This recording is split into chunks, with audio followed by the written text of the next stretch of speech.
What's going on, y'all? What can I say? It's been a while, but I played my first Flesh and Blood pre-release tournament ever the other day. I think even prior to then I played a couple armories. It's been a pretty crazy game to learn, but I want to show the prizing that I got for winning, and then of course the prizing you got for even participating. So in a minute I'm going to show off the playmat, and I just kind of want to chat about it. So let's go. Before I get started, I just want to show off the playmat that I ended up getting for first place. So how this worked is we had a 32 person tournament. So usually it's pods of 16, but we just did one big 32 person tournament. And how it worked was first and second place were guaranteed a playmat and their Urzuri cold foil, and then they gave the other two away. But this playmat is really nice. Honestly, I love the perspective on it, and the colors are just really on point. And I think this is called the Pits playmat, so it's just super nice, honestly. But let's go ahead and check out the cards I played, and we can start chatting about it. Alright, so I don't really consider this a deck profile. I'm more so just going to go over actually the deck that I played, but the card choices I chose and how they worked for me.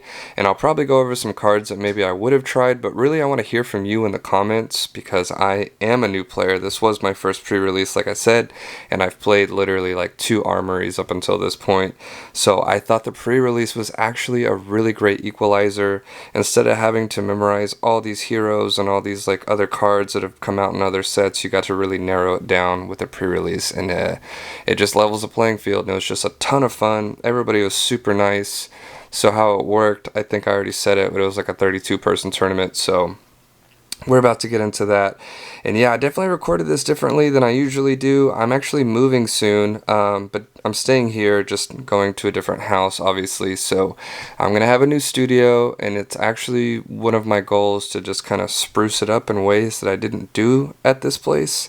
So last year was crazy. So obviously I didn't get to do a ton of content. We can get into that another time. It's not really anything to get into. It's just life. But all right. So I'm going to start off with actually the main prize card that I got for getting first place, and it was actually this cold foil Urzuri. So I chose to play Arakni, but Urzuri seems really cool. There's actually some plays with some cards that I'll show you later where it basically guarantees like the highest amount of attack, which is pretty cool. I thought about playing Urzuri, but honestly I got so many stealth cards.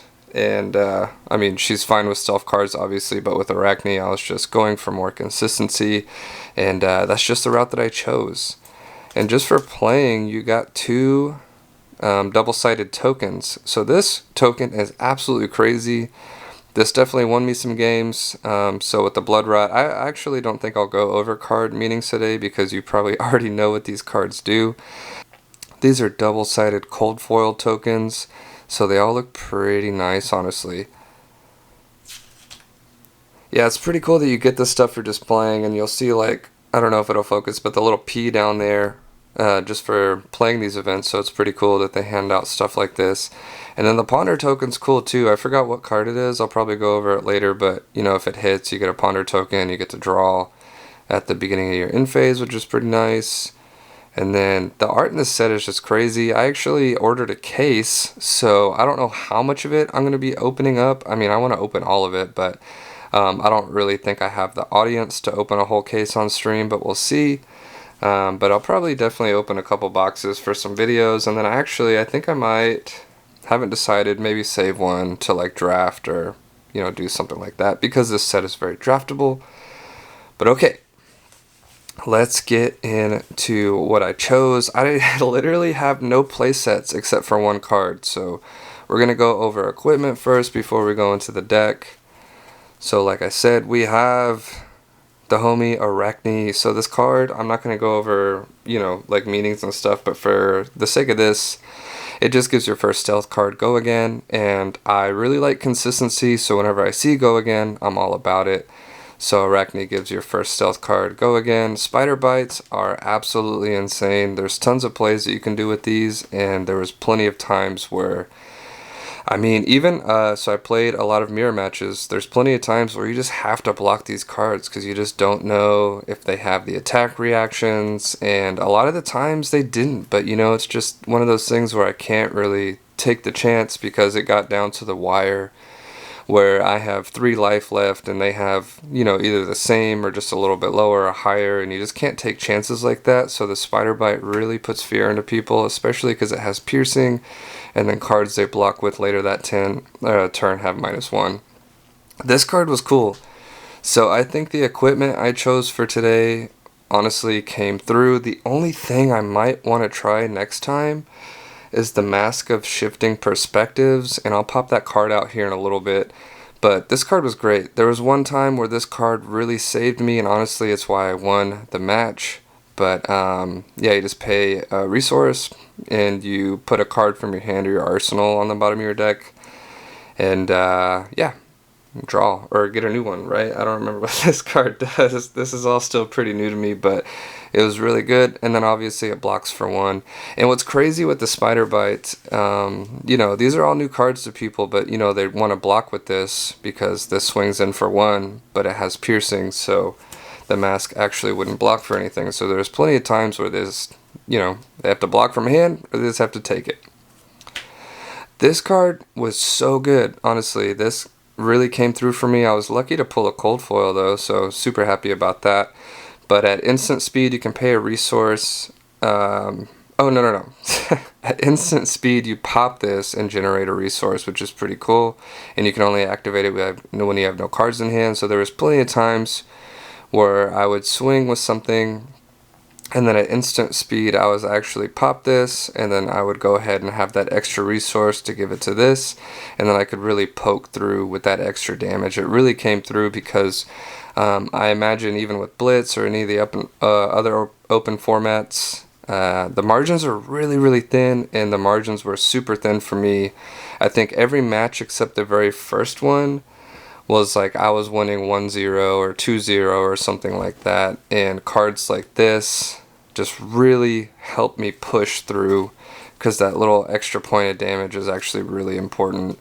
Didn't really use this, but it was cool just to have, just to prevent some damage, and it would let you opt, so, but never had to use it. Alright, so I'm going to get into the red cards first, and then I can kind of go through everything.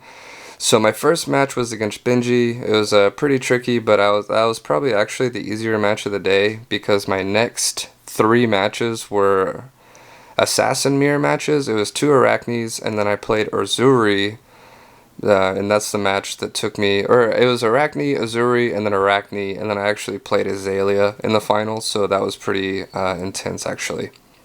So the first card, pretty self-explanatory, Infect, and then if it hit, it got a Blood Rot token, and this card did so much work, and I only had 1 of them. Like I said, I had like no play sets of anything, and actually, now that I mention it, in Sealed, I don't think there's play sets. Correct me if I'm wrong, but if I pulled 4 or 5 of this card, I could have played it even in red. So let me know if that's correct or not, but I'm pretty sure that's how I understood it, which is pretty crazy. That card was really great, especially for the attack reaction, so you can really poke through. This card's really great, gives your next stealth +1, was super awesome. This card right here was the only one that I pulled 2 of, but man, this card did so much work for me, and it actually like doubles up with whatever was before. So if I'm swinging in with this card, and it says if I hit, you get a blood rot. If I swing in with this as the attack reaction, this also gives a blood rot, so you'd get 2 instead of 1. And then like with the inertia and the frailty token hits, like playing this as an attack reaction was absolutely huge. I did have to block with it a couple times at 3, but even just to have that option, it was kind of like upsetting, but at the same time, like blocking was really important in this entire tournament, so I had to really understand like my lines of plays. And for what I was dealt, I think I did pretty well. But this card I think was definitely probably the most OP card I was able to play with today, so I was super thankful to have it. This card only came up for me 1 time, but it actually, I want to say, probably won me the match, because they swung in with the Go Again card. That was the first Assassin mirror match. And really, what happened was I blocked, and I gave it the frailty token. So at that point their spider bites were hitting for 0, and it actually had an arsenal card, and it came in, the Post Malone looking Arsenal card, and it came in and it hit for 3 instead of 4. So I think that was the match I actually won 1-0. So that 1 point of damage really, really made a huge difference. And honestly, yeah, I got lucky because this was the only one in my hand. So that was really cool. Wither, pretty cool. Get a Frailty token, Malign, Stealth. I was just looking for Stealth cards. I saw the Stealth cards and I knew what time it was. I was like, alright, it's either Arakni or Urzuri. And Arakni just seemed more consistent to me, so that's why I chose that. Bleed Out, I only played it a couple times, but it was nice because you could have a couple blues in your hand, play some Spider Bites, and then even you could have a 0 for 4 potentially. Even a 1 for 4 with Go Again was pretty good. Didn't play this a ton, but it came through. This card actually did some pretty good work for me. It was consistently hitting for 5, and it was a good way for me to end my turn. And actually, so I heard with Urzuri, whenever you can use her stealth sneak attack, little sneaky sneak effect, this guarantees 7 every time. Sounds right to me, but let me know in the comments if that's not right. But for me, I just played it as a normal card. Even 0 for 5 is just huge. It hit for 6, I think, one time. But it was consistently hitting for 5, sometimes 4. But great card. Only Majestic I pulled 2. And then I guess, oh yeah, so those were all the Assassin cards, and I guess now we're getting into generics for the reds. Cut down to size, pretty self-explanatory. 2 for 6 was huge. And then when it hits a hero, they have to discard a card if they have 4 or more. So it basically forces them to kind of get rid of a card no matter what. So even if they take the damage, they have to discard a card, or they might as well just block, whatever. Either way, they have to get rid of something.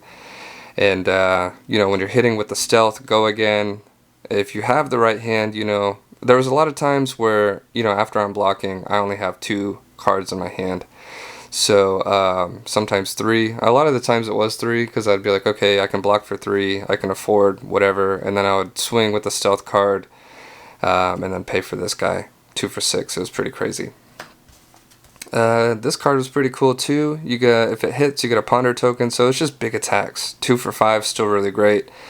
And pretty self-explanatory. Ravenous Rabble, self-explanatory. So reprint card. This card is insane. It was hitting for 4 all day. It gets Go Again. This card was actually really good. I don't know what it would be like in an open format, but for sealed, this card was crazy. Because if they block with an action card, it gets +2. So unless they have a defense reaction, you're basically forcing them to block with 2 cards or almost guaranteeing damage somehow. And when the margins are so razor thin, even a point or 2, like, you're really, really rooting for stuff like that. So this card was amazing. Come to Fight, another self-explanatory generic card. Costs 1 resource, next one gets +3. Good. I honestly blocked with this a lot too. I was happy to block with 3s. Even though, of course, on your next attack turn you want to use them, but, in some cases you just have to see the lines of play and see what works better for you. But now we're going to get into the yellows. This card was amazing. Play it from the arsenal, 1 for 5, and then you can choose one of the tokens you want to put on their side of the field. So that card was awesome. Infect, Blood Rot, and then, like I said, every stealth card, doesn't matter if you're coming in with 2. The Prowl is good to play even before something like this, because it'll get Go Again, and then you can come in with extra damage, and if it hits, Blood Rot. So stealth cards are just nice with Arakni. So I'm actually thinking about potentially, already saw Prowl earlier, thinking about turning it into a Blitz deck, so once I pull more cards, whenever I open my boxes, we shall see. Frailty token. Isolate, actually a pretty good card. I think they make it in red. I don't know. I haven't seen enough of the cards yet.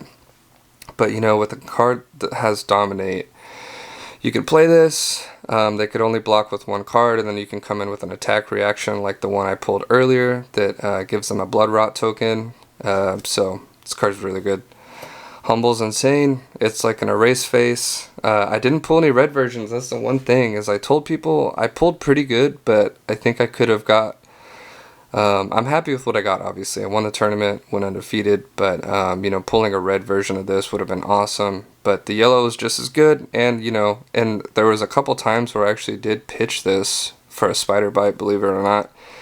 And it was just a more consistent way for me to play that turn, but this card is awesome. Cut down to size in yellow, 2 for 5, still hitting strong.